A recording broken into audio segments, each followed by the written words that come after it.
Abra sua Bíblia no livro de Efésios, capítulo 4.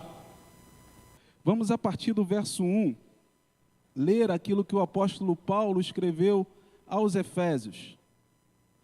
Efésios 4, verso 1. Assim nos diz a palavra de Deus.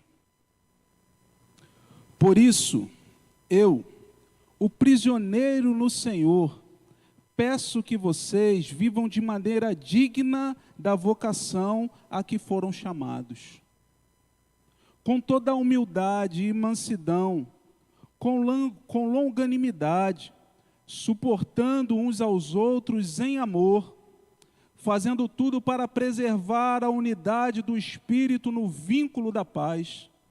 Há somente um corpo e um só Espírito, como também é uma só a esperança para a qual vocês foram chamados.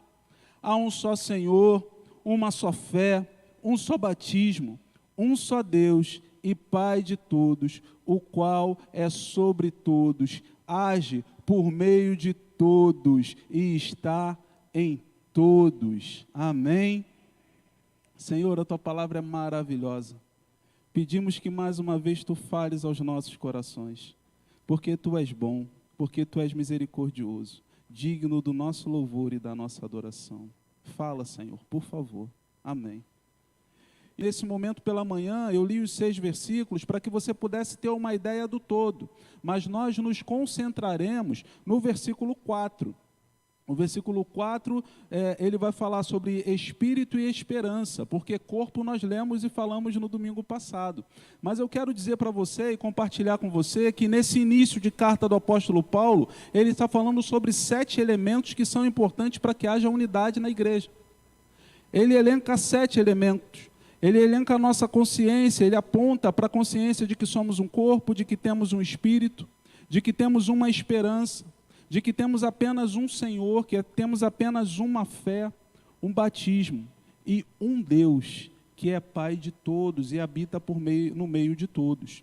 Na semana passada, pela manhã, explicamos que quando o apóstolo Paulo está falando especificamente aqui sobre um Senhor, ele está combatendo a divisão. Ele está combatendo a divisão na igreja. Pessoas naquela igreja se levantavam como partidários para repartir a liderança, ou para dividir a liderança. E como o nosso Senhor Jesus bem ensinou, um reino dividido, ele não permanece de pé. Na semana passada, quando falamos sobre a fé, explicamos que a fé não é simplesmente uma questão de crer ou não crer, mas a fé é o conjunto que nos une. Nós cremos que Deus criou o mundo, Ele é o Criador dos céus e da terra. Nós cremos que o homem pecou e por conta do pecado de Adão, toda a humanidade está debaixo do pecado. Nós cremos que Deus enviou Jesus e que Ele nasceu da Virgem Maria. E Ele viveu como nós vivemos, viveu uma vida aqui de carne e osso, uma vida humana, passando por problemas e provações. Foi morto, mas ao 3º dia ressuscitou e virá, vai julgar vivos e mortos. Ele virá. Então esse é o nosso compêndio de fé, esse é o conjunto da nossa fé, é uma só fé, nós vamos numa direção só. E também falamos sobre um só batismo, que é o encontro profundo que você teve com Jesus. Não necessariamente ir ao batistério, mergulhar ao batistério, como fizeram aqui semana passada Paulinho e Thaís. Mas é o encontro profundo, é o momento em que você encontra com Cristo como seu Senhor e Salvador. Na noite, nós falamos sobre corpo, sobre a unidade do corpo de Cristo. E pensando nessa unidade, falamos que devemos ter preocupação com os nossos irmãos de modo social. Porque ninguém que vive entre nós deve passar necessidade. A Bíblia diz que em Atos dos Apóstolos, tudo era comum àquela comunidade, tudo era comum àquela igreja, então eles dividiam. Eles se dividiam socialmente falando, eles dividiam as suas finanças. Então, assim também nós devemos suprir as necessidades dos nossos irmãos. Mas muitas vezes, para que saibamos qual é a necessidade do nosso irmão, nós precisamos nos envolver com o nosso irmão. Porque se não nos envolvemos, não saberemos o que ele precisa. Falamos também sobre a necessidade da preocupação profissional. Sim, Diversos homens da Bíblia, eles tinham suas profissões. Lucas era... E fala mais alto que eu falo para todo mundo que a igreja é boa de Bíblia. Lucas era médico. Paulo, ele montava tenda, isso aí. Sansão era juiz. Opa, o pessoal tá bom. Pedro era pescador. Jesus chama todo mundo que está trabalhando, gente. Jesus chama pessoas para o ministério que estão trabalhando na sua obra. E cada um tem uma profissão, então a igreja precisa ter uma preocupação também com a vida profissional daquele que está ao seu redor. Então, em sabendo que um profissional de tal área está desempregado, eu preciso agir, preciso interagir para ajudar, se eu tiver contatos, para reinseri-lo no mercado de trabalho, ou ajudar ele a fazer alguma coisa. Eu preciso ajudar as pessoas a trabalhar. Em relação aos jovens e adolescentes, precisamos estimulá-los a estudar, porque adolescente trabalha. Sabe qual é o trabalho do adolescente? Estudar.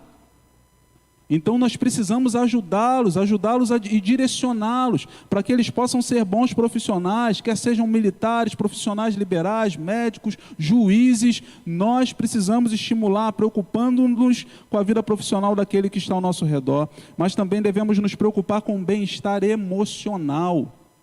Nos nossos dias aumenta, o Brasil é o país campeão em pessoas que tiram licença do trabalho por conta de uma crise emocional. Nós estamos sendo bombardeados emocionalmente, e isso é uma marca, uma característica do nosso tempo. Nosso tempo é assim, são muitas informações, são muitas notícias boas e notícias ruins, são muitas ansiedades que são alimentadas dentro de nós. Então existe a necessidade de termos a preocupação com o emocional do nosso irmão. Como igreja, como corpo santo de Cristo, devemos viver em santidade, buscando a presença do Senhor. Ora, irmãos, há poucos dias passamos pelo advento do carnaval, e carnaval significa festa da carne, é uma tentação, ela tenta nos tirar do caminho do Senhor. Nós devemos permanecer firmes, devemos cuidar da nossa vida íntima, da nossa sexualidade. Muitas vezes existe um jargão popular que diz assim: meu corpo, minhas regras. Essa daí vocês não precisam falar não. Se você fala assim, não sei, eu ia ficar mais feliz. Mas tudo bem. Mas dizem, meu corpo, minhas regras. Mas na verdade, quando você entregou a sua vida a Jesus como seu único e suficiente Salvador, seu corpo, as regras de Jesus. Jesus é o regulador, é aquele que direciona as nossas vidas. Então devemos fugir do lugar da tentação, mas buscar uma vida de comunhão com Deus para dar testemunho de Jesus. E precisamos viver em unidade, indo na mesma direção, indo no mesmo propósito, para alcançar os objetivos de Deus para a nossa comunidade local, ao redor, para o bairro de Marechal, desse lado, do outro lado, e suas adjacências, para a glória do nosso Deus. Agora, dentro do nosso tempo, esse processo de comunhão que o apóstolo Paulo tanto fala, ele tem a ver com a presença, ele tem a ver com a vida na vida. Então, nós, por conta da pandemia, desenvolvemos e acentuamos um processo que é o processo online. O processo de, ainda que você não esteja aqui presencialmente, assim como alguns irmãos não estão, e bom dia para vocês, louvado seja Jesus por suas vidas. Mas distante nós nos conectamos, porque é um jeito de participarmos da realidade da nossa igreja, mas é um jeito ainda distante. Ele não é o melhor. Se você estiver viajando, se você estiver enfermo, se você estiver impossibilitado de vir à casa do Senhor, sim, se conecte. Vá na internet, liga lá o link, participa desse momento. Mas, irmão, se você estiver aqui presencialmente, se você puder vir à igreja, venha. Porque não pode vir à igreja aquele que está enfermo. Mas se a pessoa pode ir ao mercado, pode ir ao médico, pode ir a outros lugares, ela também pode separar o domingo pela manhã ou à noite para estar presencialmente na igreja. Pastor, tem gente que assiste o culto que mora nos Estados Unidos. Tem gente que mora na Europa. Tinha gente que morava em Curitiba e assistiu o culto, amém. Essa pessoa está distante de nós por conta de uma barreira geográfica. Não estava presencialmente, mas quando você pode estar aqui entre nós, venha, porque a comunhão é diferente, a atmosfera é diferente, o ambiente é diferente. Viver em comunhão, participar desse processo de comunhão não tem preço. não tem preço. Então priorize esse momento para que nós possamos estar juntos, conhecendo uns aos outros e caminhando na fé. Amém? Você que está aqui, diga: sempre que eu puder estarei aqui. Você que está em casa, diga: sempre que eu puder estarei aqui. Só quem está em casa, gente. Amém, amém. Louvado seja Jesus pela sua vida, com muito carinho. Nós amamos aqueles que estão também nos seus lares e adoram a Deus e fazem parte da nossa comunidade de fé. Mas agora, eu gostaria de concentrar-me com vocês nesses dois pontos. Nos dois pontos do versículo 4. O primeiro foi corpo, passamos por ele. Mas eu gostaria de concentrar com vocês em um só Espírito. Existe um só Espírito. O Espírito aqui, ele não é o ânimo. Ele não é a vontade, não é a alegria. O Espírito aqui é o Espírito Santo. Espírito Santo que foi prometido a Jesus, por Jesus. Jesus, ele disse antes de ser assunto aos céus, ele disse o seguinte: olha, vocês vão para Jerusalém, ali vocês vão estar orando, ali vocês vão estar concentrados, até que sobre vocês desça poder que vem do alto. Isso aconteceu em Atos capítulo 2. Em Atos capítulo 2, o Espírito foi derramado sobre o colégio apostólico.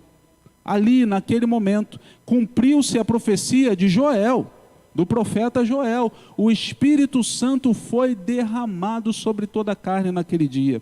E aqueles homens influenciados pelo Espírito Santo começaram a pregar o Evangelho com ousadia. Então o Espírito Santo é aquele que habita dentro do cristão, que nos faz pertencermos uns aos outros. Na carta do apóstolo Paulo aos Efésios, a carta tem 6 capítulos, e o Espírito Santo é citado 12 vezes nesses 6 capítulos. Parece que são 2 vezes, se fosse uma média, pudéssemos fazer assim, 2 vezes para cada capítulo. Ou seja, se pudéssemos fazer essa analogia, alegoria, poderíamos dizer o seguinte: olha, o crente precisa ter a sua vida cheia do Espírito Santo. Precisamos buscar a vida, precisamos buscar o Espírito de Deus de forma dobrada nas nossas vidas. Precisamos ter contato com esse Espírito Santo. E o que esse Espírito Santo faz, pastor? Ele é aquele que me conduz a toda a verdade. Somente através do Espírito Santo nós temos a condição de entregar a nossa vida a Jesus como o único e suficiente Salvador. Não adianta forçar pessoas a aceitarem Jesus. Sabe, na Idade Média, ou um pouco antes da Idade Média, quando a igreja alcança alguns países da Noruega, eles alcançam através da força e começam a impor o evangelho àquelas pessoas. Esse tipo de conversão imposta, não é real, não tem efeito. O Espírito Santo é quem convence o homem do pecado, do juízo e da justiça. Então, além de comunicar a palavra do evangelho com graça, com gentileza, nós precisamos orar e pedir ao Senhor que quebrante e transforme corações. Nós precisamos colocar a vida dessas pessoas diante de Deus, para que aí sim o Espírito Santo possa fazer uma obra completa. Mas o apóstolo, ele vai falar sobre a ação do Espírito, que é algo que é surpreendente, porque esse encontro individual que você tem com o Senhor é seu e do Senhor. Você encontrou com Ele, você teve a sua vida modificada, mas é como se o Paulo estivesse falando aqui sobre uma grande piscina, e todos nós fomos batizados na mesma piscina. Todos nós fomos batizados no mesmo Espírito.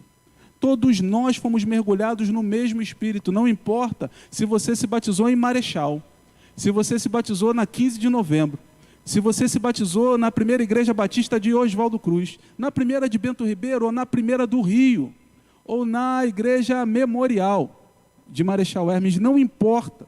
O que Paulo está dizendo aqui é que essa imersão foi feita no mesmo Espírito. É como se fosse a mesma água. Sabe, nós não nascemos em corpos diferentes. A sua experiência individual com o Espírito Santo é real, a conversão é real, mas essa experiência também se expressa de modo coletivo. Então nós não somos irmãos apenas porque concordamos com algumas coisas. Nós somos irmãos se nascemos do mesmo Espírito.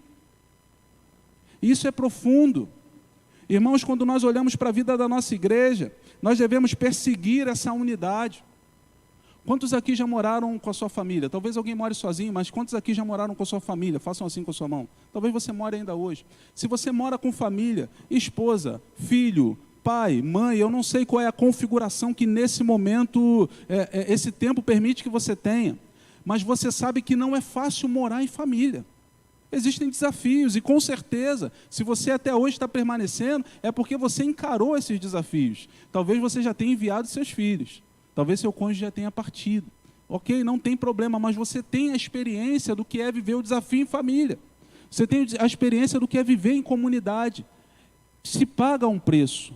Mas mesmo quando nós pagamos esse preço, nós temos também o pagamento, nós recebemos a gratificação de termos filhos, família, netos, sobrinhos, pessoas com quem nós podemos ter comunhão e compartilhar alegria. Assim também é no seio da igreja do Senhor. A nossa comunhão precisa ser paga a um preço, irmãos. O preço principal foi pago por Jesus na cruz do Calvário, mas para nós existe um preço, o preço da comunhão. O preço do cuidado, o preço do amor, o preço do abrir o meu coração para que o outro possa pertencer e para que eu possa pertencer também à vida do outro. É um preço. Mas, irmãos, quando nós trabalhamos juntos, quando nós nos movemos juntos, sabe, ninguém pode nos segurar, ninguém pode nos deter. Existem alguns pontos de observação que são um privilégio e que nem todos têm. E ontem eu tive um ponto de observação que foi um privilégio para mim. Um privilégio. Hoje, conversando com uma irmã, também foi um privilégio para ela e ela chorou e me fez chorar. Me fez chorar. Ontem pela manhã, quando cheguei aqui na nossa igreja, volta de pouco antes das 9 horas da manhã. Primeiro momento, encontrei com uma irmã na rua, abracei, conversei, passei pela primeira porta. E quando passava pela primeira porta, ouvia o burburinho da oração. Estava assim, burburinho da oração. As irmãs, as mulheres da nossa igreja estavam na primeira sala, orando ao Senhor. Continuei minha caminhada pelo corredor da nossa igreja, do nosso templo, cheguei à quadra. Quando cheguei à quadra, a equipe da ação social não estava fazendo burburinho de oração, mas estava fazendo som de panelas. Eles estavam preparando as refeições daqueles que viriam para receber cestas. E ali pude ter um momento de comunhão também com os irmãos. Passei da nossa quadra, subi e vi uns irmãos que estão colocando a vida financeira da nossa igreja em dia, sentados na sala, queimando a cabeça, escrevendo, dando relatório, porque a Igreja Batista presta relatório. O dinheiro que entra nessa igreja, todo ele é demonstrado na assembleia regular. Dinheiro da igreja não é do pastor, não é da diretoria, não, o dinheiro da igreja é da igreja, a igreja presta relatório. E os irmãos estavam lá, escrevendo, desenvolvendo método. Alguns estavam com a cabeça um pouquinho mais quente, estava saindo um pouquinho de fumaça. Não foi a tua não, fica tranquilo. Mas estavam lá, envolvidos. Saí dali, fui lá para fora. Tem uma caçamba ali na frente, não sei se você viu quando chegou. Uma caçamba cheia de entulho. Não foi o pessoal da rua não. Foi o pessoal do patrimônio. Juntaram uma equipe poderosa, em 2 horas, limparam aquela casa todinha, do lado. Limparam a casa todinha, encheram aqueles entulhos todos, estavam dentro da casa, gente. Misericórdia. Ainda tem coisa que vai sair. E agora, não satisfeitos, quando eles terminaram, eles falaram assim, ó, vamos alugar uma caçamba de novo, porque agora nós vamos atacar o templo. Então, deixa eu fazer um anúncio. Se tem alguma coisa sua dentro da igreja, leva. Amém? Leva para não parar na caçamba. Amém? E o amém foi fraco. Irmãos, como foi lindo olhar ontem para Marechal e ver um grupo orando, um grupo na ação social, um grupo preocupado com a finança, um grupo preocupado em arrumar a casa. Sabe, esses grupos não se viam, mas eu podia ver todos os grupos porque passava pelo corredor. A sinergia, a energia de uma igreja vibrante, uma igreja pulsante, uma igreja que ainda que dividida para executar funções diferentes, é uma unidade. Uma unidade que vai numa mesma direção. Uma comunidade de fé que tem um objetivo em comum. Irmãos, nós precisamos viver isso como igreja. Nós precisamos alimentar esse processo nas nossas vidas, porque é um só Espírito, é uma só direção. A ação do Espírito Santo nas nossas vidas é uma ação regeneradora. João capítulo 3, versículo 3 fala, Jesus respondeu-lhe declarando, em verdade, eu te asseguro, que se alguém não nascer de novo, não pode ver o reino de Deus. O Nicodemos questionou, como pode um homem nascer sendo velho? Pode, todavia, entrar pela segunda vez no ventre da sua mãe e nascer novamente? Arrasou Jesus. Em verdade, te asseguro, quem não nascer da água e do Espírito, não pode entrar no reino de Deus. Irmãos, a marca do novo nascimento é a regeneração que o Espírito Santo de Deus faz em nossas vidas. Nós não somos perfeitos, nós não somos infalíveis, nós lidamos com problemas e com dificuldades. Essa semana, estudando ou lendo a biografia de Charles Spurgeon, o príncipe dos pregadores, me surpreendeu o relato de que Charles Spurgeon convivia e lutava contra uma depressão aguda na sua vida. Irmão, você está falando do príncipe dos pregadores, que construiu a Catedral Metropolitana para mais de 5.000 pessoas. E ela ficava lotada de dia e de noite. Mas ele convivia e lutava contra uma depressão. Mas a depressão não parou o Charles Spurgeon. Os problemas não nos param. Nós passamos por um processo de regeneração e de novo nascimento. Cristo mudou a nossa mente, o nosso coração, e está nos aperfeiçoando até aquele dia. E essa é a verdade. É esse o poder do Evangelho nas nossas vidas. Nós somos transformados e somos remidos pelo sangue do Cordeiro. Porque eu e você não tínhamos condições de pagar o preço do nosso pecado. Eu e você, por melhor que sejamos, ou por melhor que achamos que sejamos, nós não temos condições de pagar o preço do nosso pecado, precisamos de remissão. E o Espírito Santo é aquele que convence o nosso coração e que trabalha em nosso coração de que Cristo nos remiu para a glória do Pai. Foi Cristo que nos remiu, essa obra é a obra de Cristo nas nossas vidas. Nós devemos nos envolver com o Espírito Santo. Sabe, meus irmãos, o texto sagrado vai dizer, ou na verdade o comentarista bíblico ele diz, que como o Espírito Santo é aquele que unifica a igreja do Senhor, quando nós na igreja do Senhor vivemos com facções, desuniões, preconceitos, ignorando a vida do outro, quando nós vivemos dessa forma, nós estamos trabalhando contra o Espírito Santo. E segundo o comentarista, é nesse contexto que a Bíblia diz, não extingais o Espírito Santo. Porque muitas vezes pensamos que só extinguiremos a ação do Espírito nas nossas vidas se não orarmos, se não lermos a Bíblia, se não pregarmos de Jesus, se não cantarmos, adorarmos. Mas na verdade, a ação do Espírito nas nossas vidas vai diminuir assintosamente, se dentro da comunidade de fé existem pessoas com as quais nós não falamos. Existem pessoas das quais nós não cumprimentamos. Existem pessoas das quais nós não temos um relacionamento para a glória do Senhor. Isso é sério. Isso é sério porque a gente caminha para um processo de santidade, de vitória, de unidade. Nós olhamos para um alvo, o alvo é Jesus. Mas, irmãos, nós não chegaremos lá sem unidade. Nós temos conversado com diretoria, com a liderança. E uma frase tem ecoado no meu coração, eu prefiro chegar um pouquinho mais devagar, demorar um pouquinho mais de tempo para chegar, mas chegar com todo mundo junto, do que chegar rápido e sozinho. Nós temos um alvo, nós temos um objetivo, mas precisamos chegar com todo mundo junto. Não vamos perder ninguém, não vamos deixar ninguém. Vamos juntos nessa caminhada porque somos uma comunidade de fé direcionada pelo Espírito Santo. E o antídoto? O antídoto é não vos embriagueis com vinho, aonde há dissolução, mas enchei-vos do Espírito. Cheios do Espírito, nós vivemos em comunhão. Cheios do Espírito, nós derramamos amor sobre aquele que está ao nosso redor. Mas o segundo elemento que nós separamos nessa manhã é a esperança, também no versículo 4. E essa esperança, ela não é apenas algo que nós acreditamos que pode vir ou não acontecer. Na verdade, essa esperança é uma expectativa de quando irá acontecer. Porque a esperança aqui relatada pelo apóstolo Paulo, ela fala da volta do Senhor. Ela fala que aquela igreja precisa estar firme na expectativa de que o Senhor voltará.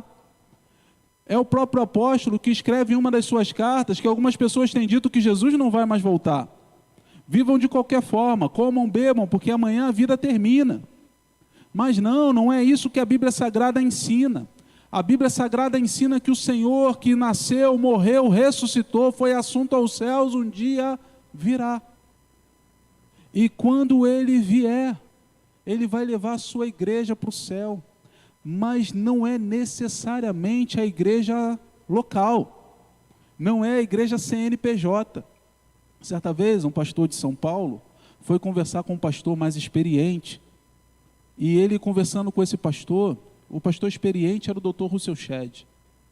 Ele falou sobre os problemas que estava enfrentando na sua igreja. As crises, problema aqui, problema acolá, e ele indignado, ele falou, isso não pode acontecer de jeito nenhum. O Dr. Russell Shedd disse àquele pastor, o senhor está confundindo o rol de membros da sua igreja com o livro da vida. O rol de membros da sua igreja não é o livro da vida. Irmãos, vocês lembram de Jesus contando parábolas? Ele fala de 10 virgens, que 10 estavam preparadas e 10 não estavam, mas as 10 eram virgens. Jesus ele fala de pessoas que tinham talentos, dinheiro, e que algumas investiram bem, mas outras investiram mal, mas todas tinham talento. Fazer parte do rol de membros de uma comunidade de fé não assegura que seu nome está escrito no livro da vida. Participar da ceia, ter passado pelo momento do batistério, ou até mesmo frequentar uma igreja não assegura que seu nome está escrito no livro da vida. O que assegura seu nome está escrito no livro da vida é o selo do Espírito Santo no teu coração. E o que demonstra com clareza que você tem o selo do Espírito Santo no seu coração são as suas atitudes. São as minhas atitudes, são as nossas ações. Tiago, apóstolo, ele fala assim, tudo bem, você tem fé? Então me mostra a sua fé sem as suas obras, porque eu vou te mostrar a minha fé pelas suas obras. As obras no texto de Tiago não contradizem as obras negativas que o apóstolo Paulo vai ensinar, não. As obras do livro de Tiago não são obras para que a pessoa alcance a fé, mas são obras daqueles que já alcançaram a fé, ou que a fé os alcançou. E agora, porque têm a vida transformada, eles vivem de forma a glorificar o nome de Jesus. Então, fazer parte do hall de membros, frequentar o culto, saber cantar as canções não é garantia de salvação. Garantia de salvação é ter de fato entregue a vida a Jesus como o único e suficiente Salvador. E tendo entregue essa vida, que a sua vida reflita um relacionamento com Jesus. Aquele que roubava, não rouba mais. Aquele que adulterava, não adultera mais. Aquele que vivia uma vida de engano, não vive mais. Aquele que se embriagava, não se embriaga mais. Aquele que era dominado pela nicotina ou pelas drogas, nesse momento, só é dominado pelo poder do Espírito Santo de Deus. Aquele que era dominado por uma sexualidade desregrada, agora é dominado por uma vida de acordo com os ensinamentos da palavra de Deus. Essa é a marca da salvação na vida do crente.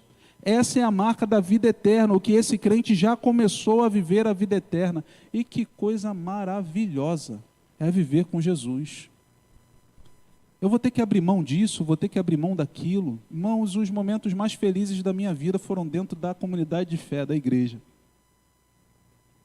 A coisa mais maravilhosa, eu acho que os momentos mais marcantes, de mais palpitação, de explosão de alegria no meu coração, foram no meu quarto com o violão, cantando louvores a Jesus.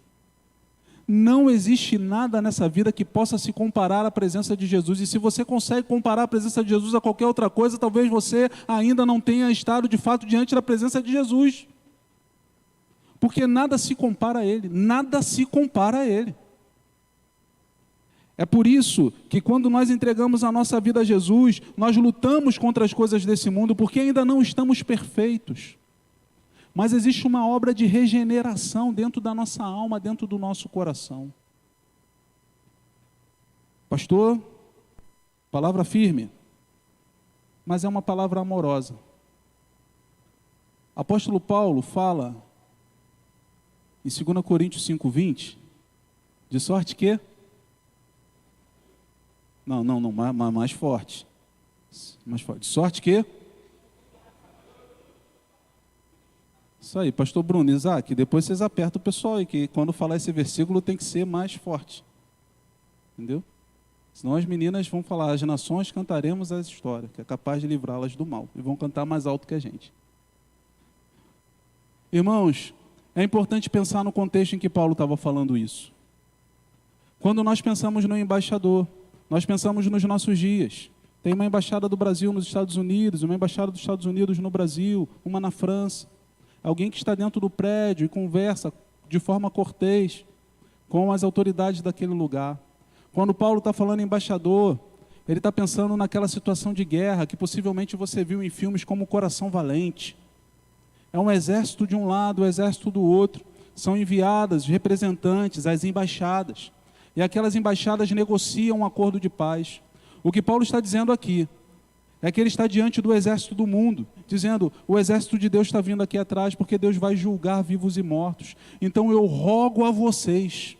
É por isso que ele usa essa expressão, rogamo-vos, pois, eu suplico a vocês que vocês se reconciliem com Deus. Se reconciliem com o patrono do meu exército, com o meu general, porque ele vai julgar vivos e mortos e eu quero que você esteja na eternidade com ele.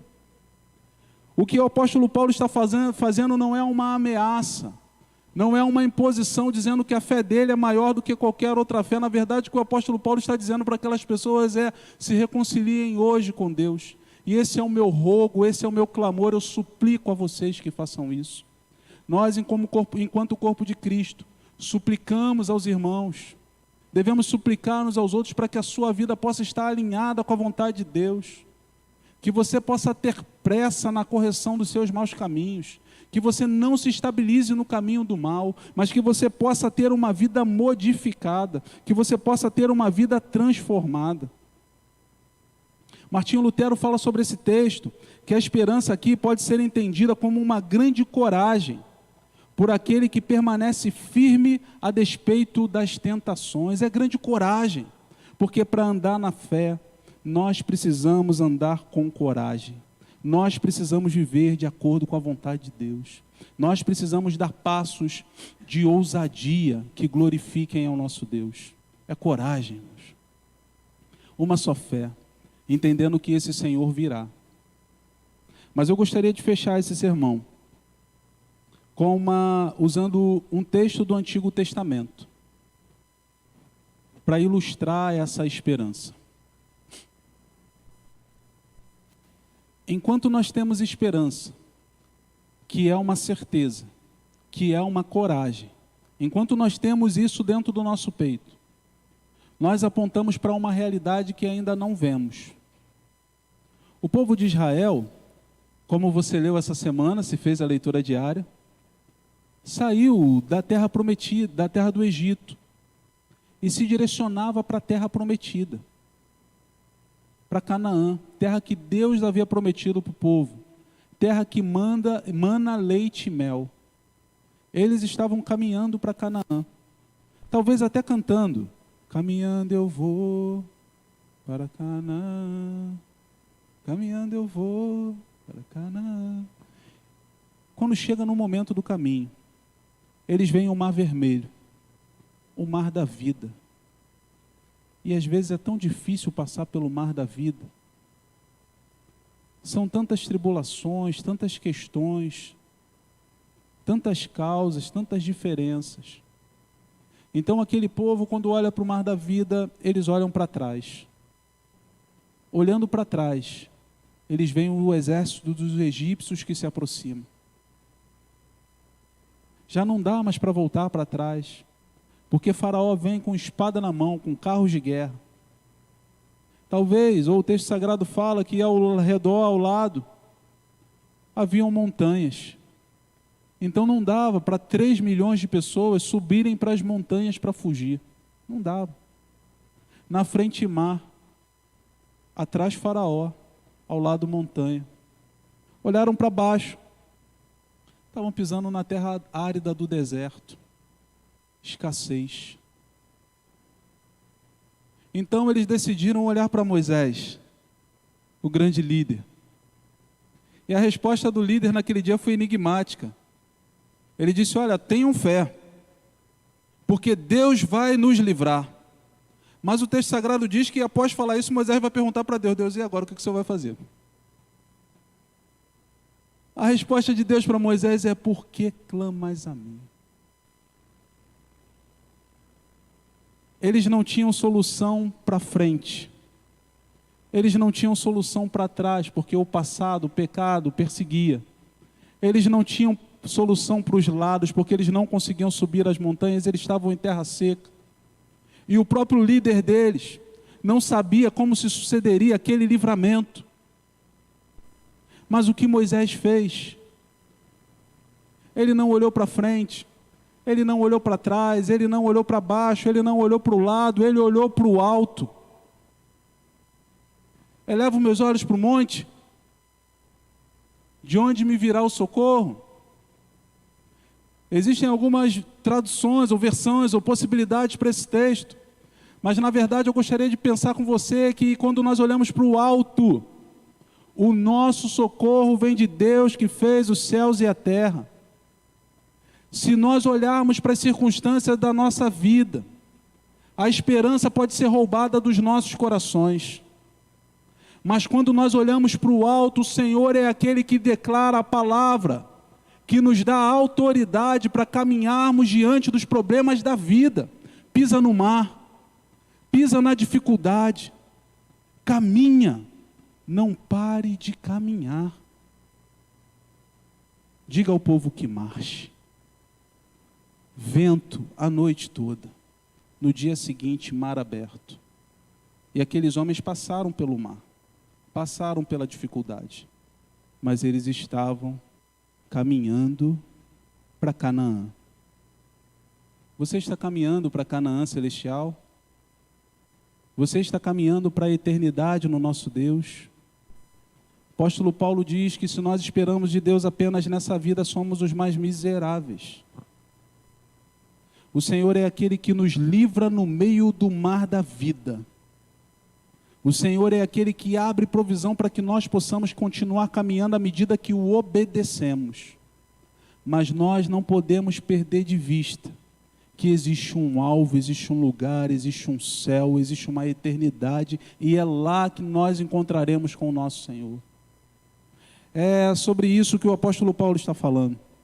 É sobre isso que ele está falando, alertando aquela igreja de Efésios, para que nós possamos viver uma comunidade tal, uma unidade tal, em que juntos nós possamos caminhar para aquele lugar. O que devemos ser, irmãos?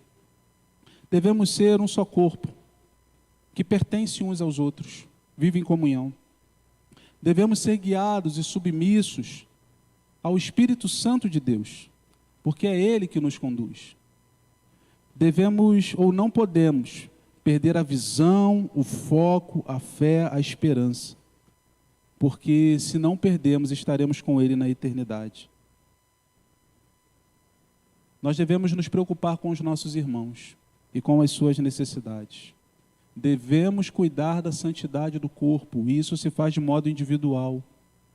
Primeiro, preciso cuidar da minha vida em santidade. Devemos ter como objetivo comum pregar o Evangelho para aqueles que estão ao nosso redor, ouvindo a voz de Deus, deixando que Ele nos leve a perdoar e a nos unir cada vez mais com nossos irmãos, crendo que um dia nós estaremos com Cristo. Se assim o fizermos, estaremos com Cristo na eternidade. Eu gostaria de convidar você a fechar seus olhos nesse momento, a baixar a sua cabeça.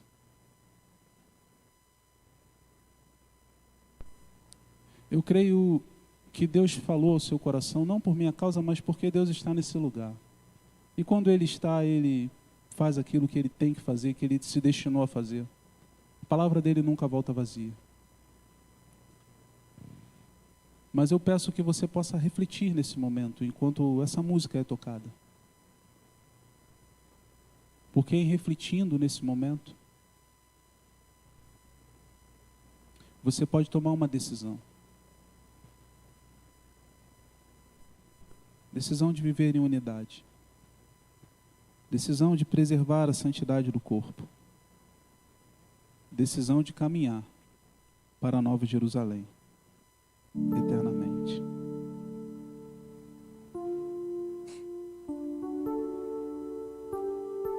Senhor, nós estamos aqui diante da Tua presença. Muito obrigado, Pai, pela pregação da Tua palavra, porque ela falou ao meu coração, porque eu creio que ela falou ao coração do Teu povo também. Mas, Senhor,